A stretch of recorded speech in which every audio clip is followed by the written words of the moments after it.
Hello again, everybody, and welcome back to another edition of Money Matters. My name is Steve Rosenberg. I'm the principal of the Team GSD, Consultants to the Not-for-Profit World, and I'm the author of the book, Make Bold Things Happen, Inspirational Stories from Sports, Business, and Life. And I'm so happy to be joined again by my co-host, Dan White, Daniel White and Associates. Dan, I'm sure you've seen in CNN and U.S. News and World Report and the Philadelphia Inquirer and the Daily News of Delaware County. Dan, welcome back. It's great to see you. Great to see you again, Steve. Thanks for having me on. Listen, happy to see you. Great to be here with you. So let's get right into it. What are, Dan, and I'm sure you get this question all the time, what are the dangers of someone trying to manage their own retirement assets? Not something I would ever think to do, but I would imagine some people try to do that. No, they do. We call them the do-it-yourselfers, and there's quite a few dangers. I mean, the problem with somebody doing it themselves is emotion plays a role in investing. Especially like in a down market. So people, when it's going up, everything's fine, but people tend to buy at the wrong time. If you have a lot of cash on the sidelines and now the market's hitting new all-time highs every day, unfortunately that is when some people jump in at the top. And then as the bear market unfolds, they'll watch the market go down. They'll get their quarterly 401k statement. They look at, they lost $30,000, $40,000, $50,000. And unfortunately, they tend to sell at the worst possible moment as well, when it's at the bottom. So it's the exact opposite of buying low and selling high. They tend to buy high and sell low. Dalbar is an investment group. They actually did a study on this. They said if you look at the S&P over time, it averages close to 10%, but the average investor only gets 3%. Why? Because they're getting in at the wrong time. They're getting out at the wrong time. And then the other problem is, in retirement, you want to be tax efficient, and most people have between 4 and 8 different retirement accounts. So they might have pre-tax accounts, they might have after-tax accounts, they might have Roth IRAs, which are tax-free accounts. And again, the idea is to structure your retirement income in such a fashion where it's tax efficient. You keep yourself in the lowest bracket possible. And unfortunately, most people, even the do-it-yourselfers, don't have the wherewithal of how to structure the retirement income and keep them in the lowest tax bracket as they can. So that sounds right. And that leads me to my next question: is they would never know if their portfolio was matched to the risk tolerance, which is why somebody would come to you, right? So how do you help people figure that out? Well, it's kind of interesting, when you talk about diversification, and diversification is absolutely a good thing, being in different asset classes and so forth. But you'd be surprised how many people, they do eeny, meeny, miny, mo on the 401k. Oh, I'll pick this one, this one, this one, and this one. And they say, oh, I'm diversified. I said, okay, well, let's look at it. You're in large cap stocks. You're in small cap stocks. You're in international stocks. Pretty much you're 100% in stocks. That is not necessarily diversification. They're all three the same asset class. You want to have some in bonds. You might want to have some in cash. You might have some in precious metals. That's true diversification. And the way that you can really, really tell if somebody's portfolio is matched to the risk tolerance, we have a software program that basically tells them whether or not they're going to run out of money. So what I encourage people to do is, hey, let's stress test your program, right? Let's go in and say, hey, in the first year, you have a 30% drop. What does that do to your retirement program? And you stress test it. And if that then says, hey, you're going to run out of money, when you're 78 years old, well, then maybe your risk tolerance is a little too high. So I'm sure everybody wants to know if there's a magic wand where you, Dan White, and your team can help them de-risk their investment portfolio, because everybody likes to make money, but right. Nobody likes to lose money, right? Absolutely, Steve. And there are companies where, fortunately, we're in an environment where we can de-risk. For about 15 years, we had an acronym, called TINA, which stood for There Is No Alternative. In other words, when the government had interest rates at 0, what was your alternative? You couldn't put money in the bank. It wasn't going to earn anything. So everybody kind of, kind of climbed out on that risk tolerance scale, went out further and further and further just to chase yield because there was no yield to be had. Fortunately, today, we've got savings accounts north of 5%, bank CDs, fixed annuities, all your guaranteed income products are up. So I think, if you can build a base level of guaranteed income, whether that be through Social Security, through CD interest or fixed annuity guaranteed payouts, I think the more guaranteed income you have, that allows you the wherewithal to perhaps take more risk with your other assets because you've got your income set up. So there's several different ways you can attack it, but and fortunately today we do have other vehicles that are available if you want to de-risk your portfolio. Yeah, it seems like for the first time in a long time that putting money actually in the bank in your savings account is not the worst idea in the world. I had a guy in just the other day and he said, I have $500,000 and it's getting 4%. I'm getting 20 grand a year. That's part of my retirement income. I'm like, wow, that's really good because, 5 years ago on 500,000, you're getting about 5 grand, if that. Yeah. So we have a question of the week here for you, Dan. The question comes from How Young in Philadelphia. And How wants to know, am I protected if the investment provider or my advisor goes out of business? Yeah, I mean, you do have some protection there. Typically, your funds are not directly invested with an advisor, meaning you're not making checks out to the investment advisor, and they're not the ones that are actually holding your investments. I mean, your investments are usually held at a custodian. So that being the case, if your advisor were to go out of business or retire or die or whatever, your investment doesn't go with them. If your investment's with Vanguard, you still have your money at Vanguard. If it's at Fidelity, it's at Fidelity.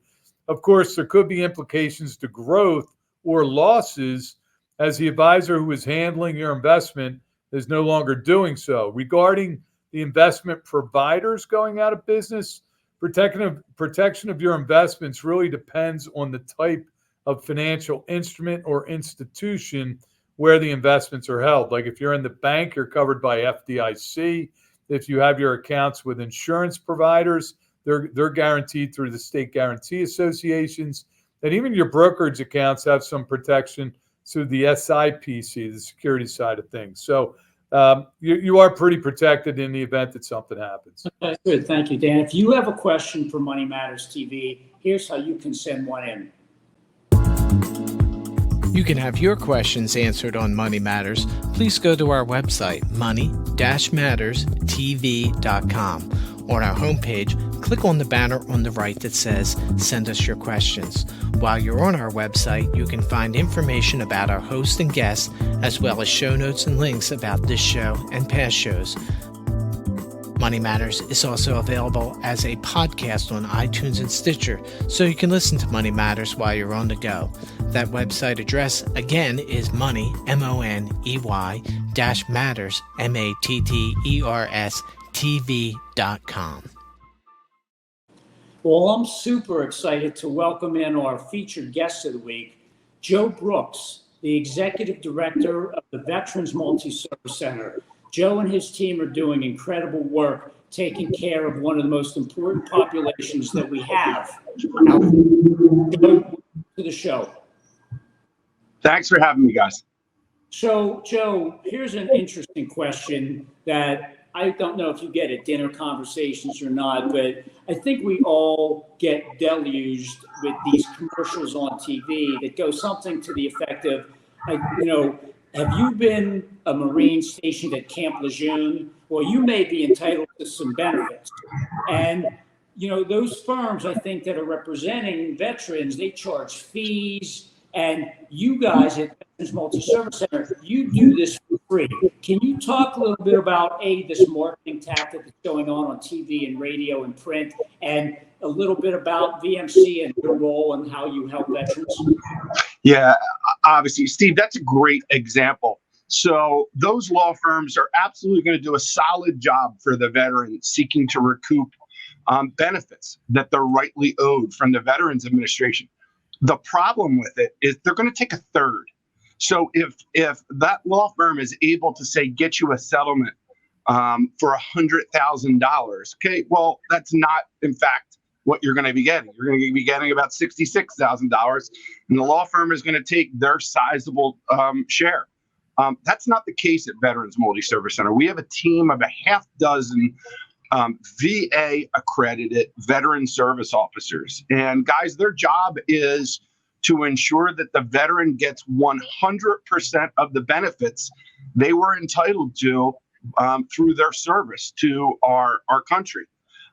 Those VSOs, I can tell you from personal experience, they're zealots on behalf of their battle buddies. And when I say they're battle buddies, all of our veteran service officers are, in fact, that veterans. So they take it personal when a veteran comes to them and say, hey, I was in Vietnam from 1967 to 1968, and these are my issues. Or, hey, I was in Afghanistan, and I worked burn pits, and got a persistent cough, tightness in my chest, and I'm not getting anywhere with the VA. Can you help? And the answer is always yes.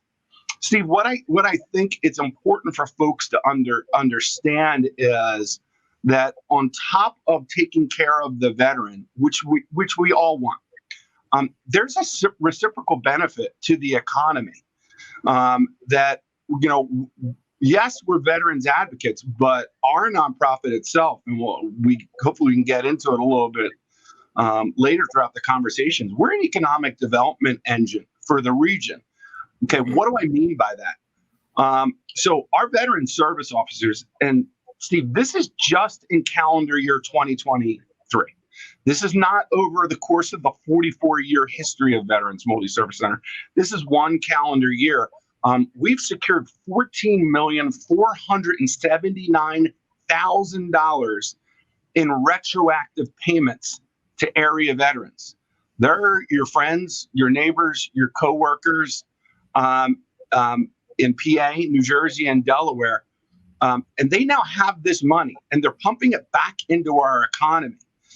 In a lot of cases, these were veterans that were on some type of government assistance, and VMC changed their financial picture overnight. Now, the conversation you were having as we led into this is how to manage investments. And what VMC is also doing that differentiates us from so many other folks is pride in financial literacy workshops. When we're putting that money back into veterans' hands, when they have been sustenance level living, and now all of a sudden they've got a dedicated income stream of $1,500 to $2,000 a month that didn't exist before, we're helping those veterans navigate how to spend their dollars. So, yeah, while those law firms are packed with high-powered attorneys, they're taking their fee. And Veterans Multi-Service Center, we're going to do that for our veterans for free. Great. Thank you, Joe. Hey, Joe, it's Dan. It's interesting. Some of the work that we do for our clients, occasionally, it involves, hey, they might be going into a nursing home. They might be going into some type of facility. And I know the VA offers some benefits to veterans along that line of thought as well. Your programs offer free, expedited civil legal services to the people you serve. Can you talk a little bit about that a little more, perhaps? Yeah, 100%, Dan. So VMC has been a pioneer nationally in this. And while Steve may tell you that I am prone to hyperbole at times, that is not the case with this. The VA, the Veterans Administration, 2 years ago pointed out that VMC is doing groundbreaking work in this area. What we were seeing at the time, especially following COVID, there were unscrupulous landlords that were just coming up with any reason whatsoever to evict our veteran tenants. And VMC said, okay, we had to step into the breach here and defend and protect our veterans. So we partnered with legal aid societies, from the Homeless Advocacy Project to a half dozen other free legal aid societies throughout Eastern Pennsylvania, New Jersey, and Delaware to become the advocate for the veteran. And again, we're doing this free of charge, okay? And that's key. But another part of that, Dan, is the fact that we're removing the barriers to housing and employment with our veterans through the free legal aid with record expungements. A landlord won't take one of our veterans if they've got experience with the criminal justice system. Employers won't hire a veteran if they've got experience with the criminal justice system.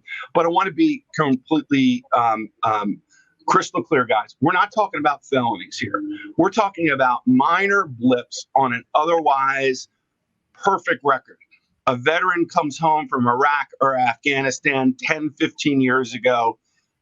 When they get back to their hometown, they make a stupid decision and get behind the wheel of a car and are pulled over with a DUI. Or a veteran, again, fresh home from combat, is self-medicating and is arrested with a simple possession charge. We're working to eradicate those records, expunge them, make them clear. Once we clear up that record for the veteran, they can get the job and sustain themselves. They can get the apartment and get off the streets and begin building their life together. We say this routinely, that VMC is not a handout nonprofit. Quite far from it, but we're a hand-up nonprofit. We believe our veterans were instilled with the skills at basic training, whether it was Fort Benning in Georgia or Great Lakes. They were instilled with the tools necessary to survive. We're just giving them a help up. So we see the free legal aid work that we're doing in this area to be absolutely huge and life transformational for our folks. So, Joe, let's follow up on that. Last month in his address, Governor Shapiro from Pennsylvania devoted a lot of time talking about the cost and efficacy of our prison and criminal justice system. So to follow up on what you just said, how does VMC work with the courts to help veterans beyond everything you just talked about? Well, let's keep focused on what the topic of this great show is: money, and why it matters, and why the criminal justice system and our ability to impact it matters to your listeners. It costs the Commonwealth on average, or it costs the taxpayers, because it's our tax dollars that are going to pay for this system, $50,000 an inmate a year. Okay, that's coming out of your pocket and my pocket. So it's in our best interest, collectively, our best interest, to make sure that veteran doesn't get to prison. So we have been partnering with Veterans Court here in Philadelphia County. We're also doing the same in Central PA in Harrisburg. And what Veterans Court is, it's a shadow court within the criminal justice system where there are veteran judges, there are veteran assistant district attorneys, and there's veteran public defenders defending veterans. Now, the idea is to arrest the behavior of this veteran before they commit something serious where we can't help them. But again, we're talking about misdemeanors, the first or second strike against that veteran. We're trying to arrest that behavior. And what Veterans Multi-Service Center does is we sit in court at every session. So if the judge at Philadelphia Veterans Court, in this case, it's decorated airborne veteran Judge Patrick Dugan, if the veteran says to Judge Dugan, hey, I can't pay any fines, I'm unemployed, he will immediately direct, okay, Veterans Multi-Service Center is in the back of the court. VMC, wave your hand. Do you see that hand waving veteran? Go back and talk to them. Next veteran before them. Judge, I'll be honest with you. I am in active addiction right now. I'm high as we're talking. I can't get my life together unless I get into treatment. At that point in time, Judge Dugan will say, turn around. You see Veterans Multi-Service Center? Go talk to them. They will have you in treatment today. Next veteran. Judge can say to the veteran, hey, you look a little tired. Are you paying attention to what we're saying? I'm sorry, Your Honor. I've been couch surfing. I'm homeless. I have no place to stay. And at that point, Judge Dugan will say to the veteran, go to the back of the courtroom after your hearing today. Go talk to Veterans Multi-Service Center. They'll get you housed. So what we're doing, guys, is we're providing access to treatment. We're providing access to housing, and we're providing access to job training right then and right there to put that veteran in the best possible position to succeed so they don't get further into the criminal justice system and a further strain on our tax dollars. Joe, that's great stuff, and I applaud you because, you know, quite honestly, I think it's an embarrassment how our country treats veterans. I mean, we treat immigrants better than we do our veterans, which is really a crime. But we know, you know, with the interest rate environment that I talked about earlier in the show, the housing market is becoming increasingly unaffordable. I mean, the price of houses is just skyrocketing. So how do you help people who are maybe living below the poverty line? How do you get them to even become renters in the housing market that we're in? Yeah, well, that's a great question, and there is an absolute dearth of low income housing in this region. You know that, and I know that. I mean, right now, working its way through Trenton is a bill to try and increase the number of low income housing residences in the community, but there's many barriers to that in getting them developed. What we're trying to do is we're trying to attack it from a couple different fronts. One, we're trying to talk to landlords about the benefit of taking in a veteran. Again, we get back to those values that I talked about earlier, that the veteran was instilled with. One, they're wired with a sense of purpose to serve because they made that decision to serve. Okay, they volunteered to serve this nation. So that tells you something about the person right then and there. And then there's something that happens in basic training that heightens that level of service, that heightens that level of commitment. And then, of course, they go on to serve this nation, whether it's here in the homeland or via deployments overseas. Something happens in that service where they're unable to take care of themselves when they get home. But we have to be able to house these veterans.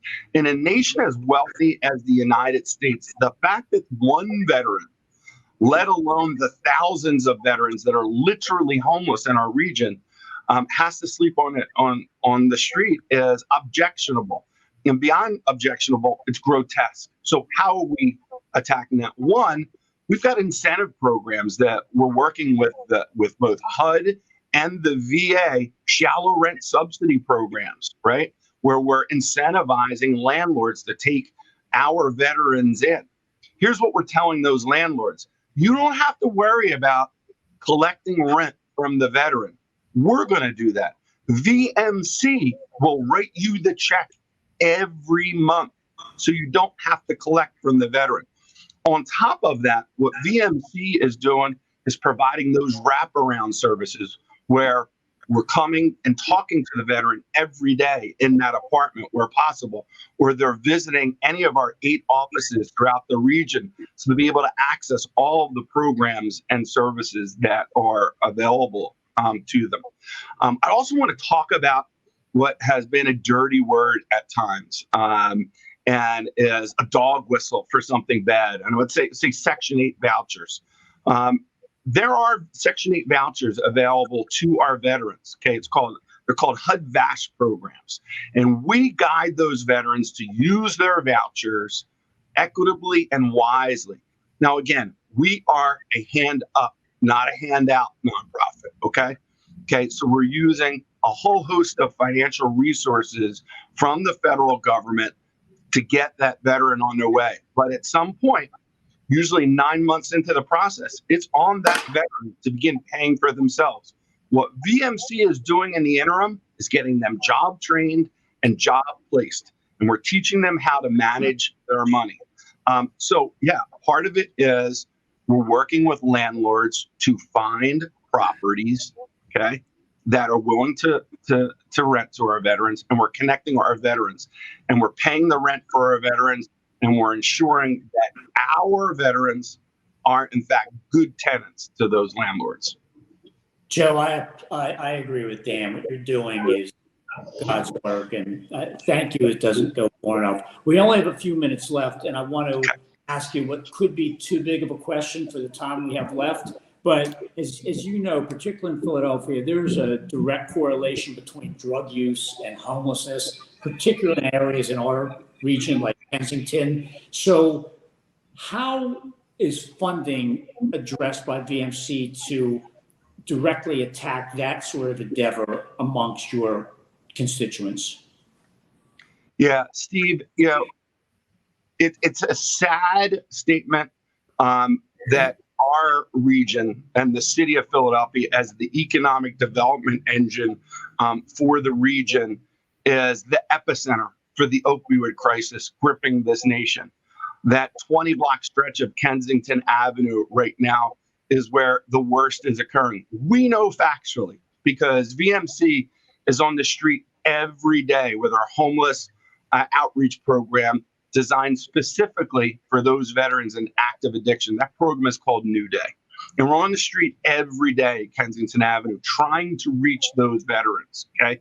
One of the things that makes our program different is every one of the social workers we have on Kensington Avenue right now are veterans themselves. The efficacy of our program compared to our partners in that space is the average, or the bellwether average, for somebody trying to save those souls on Kensington Avenue is that point of contact reports 15% reduced usage of whatever narcotic they're engaged in. Okay, we're double that, guys. A full 30% of the folks we encounter on Kensington Avenue are reporting reduced usage because it's peer-to-peer. It's veteran to veteran. So we're there consistently. We're there every day of the week. We're building that confidence. We're building that trust. And there's going to be that day when that veteran says to us, hey, I'm ready to tackle that addiction. And in a matter of 5 hours, not 5 days, in a matter of 5 hours, we will have that veteran in treatment. And when they're out of treatment, we're going to be there the moment they emerge from that facility, taking them to housing, getting the supportive services they need so they can remain on the right path. And that's, I think, the VMC's difference. Amazing. Absolutely amazing. So I think, Dan, we may have time for one more quick question if you want to jump in. We have about 1 minute. Yeah, it's kind of crazy, Joe. But I mean, Pennsylvania is one of those states we have not raised the minimum wage in a lifetime. Still stuck at $7.25. I mean, that's barely enough to rent or support yourself nowadays. How does VMC help the veterans with that? Yeah, we administer a program through the Department of Labor called HVRP. It's the Homeless Veteran Reintegration Program, where what we're doing with the veteran is providing digital literacy programs, teaching them how to apply for jobs online. We're providing to them the clothing necessary for those job interviews. We're coaching them on what to do in the interview process. Guys, we're even calling that morning to say, hey, you should be up now getting dressed. We're taking those folks to their interviews, and then we're doing debriefs after the interviews, how to coach them up on to answer questions particularly better. But what does that translate to? Folks, that translates to average hourly rates here in southeastern Pennsylvania at $17.57 an hour. It's usually their first job re-entering back in the marketplace, and it's that first step. That's amazing, Joe. Thank you for being here. That's Joe Brooks, Executive Director of the Veterans Multi-Service Center. Learn about their work. If we can't take care of our veterans, then we have to really rethink what we're doing in this country. Dan White, thank you for being here. Next week's guest is Phil Kramer from Victory for PL. But Joe, really thank you from the bottom of my heart for everything that you do on one of the most important constituencies in our country. Have a great day, everybody.